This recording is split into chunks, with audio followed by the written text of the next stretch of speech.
Dernière partie d'insurrection dans l'Hexagone. Les associations qui renflouent certains partis et l'Opus Dei.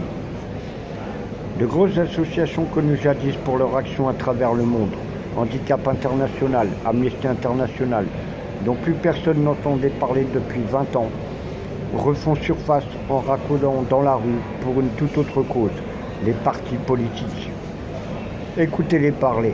Le discours fait plus que de le laisser entrevoir, très politisé, sans action humanitaire, ce qui dans la conjoncture actuelle en France financerait 3 partis, En Marche, LR, le Rassemblement pour le Peuple, ex-Front National. Tous manquant de cotisants et étant la suite logique jusqu'à ce que prévoit le AK-47, la montée des extrêmes droites partout dans le monde. C'est le cas français. IFA, grand défenseur des animaux, caresse ceux des partis cités, les associations de recyclage aussi.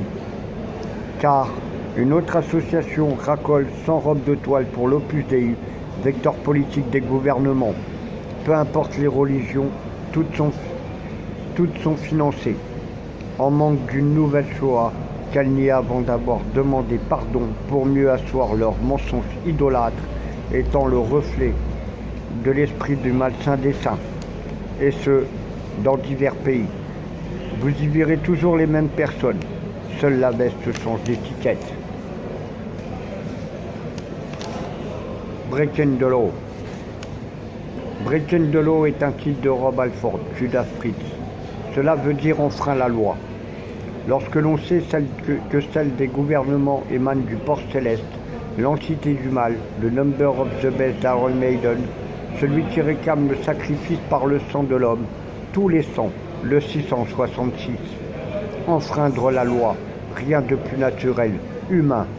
Le AK-47, l'Europe son moteur, les 6 nations est une preuve de plus de la désunion des nations par le surpeuplement, la paupérisation.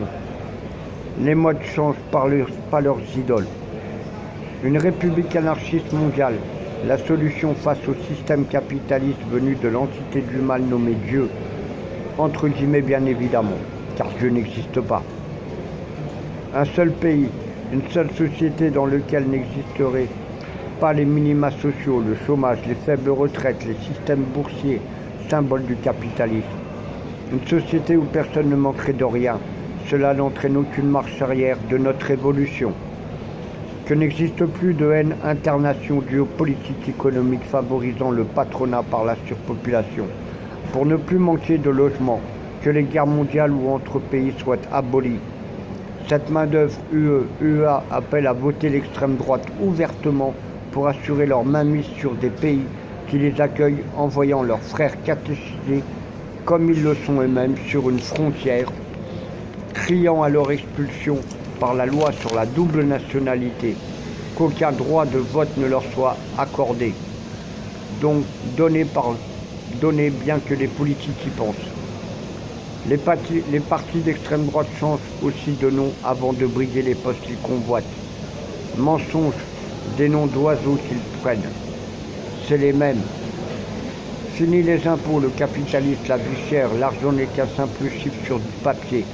Fin des sectes, l'homme est né de lui-même, sans idole.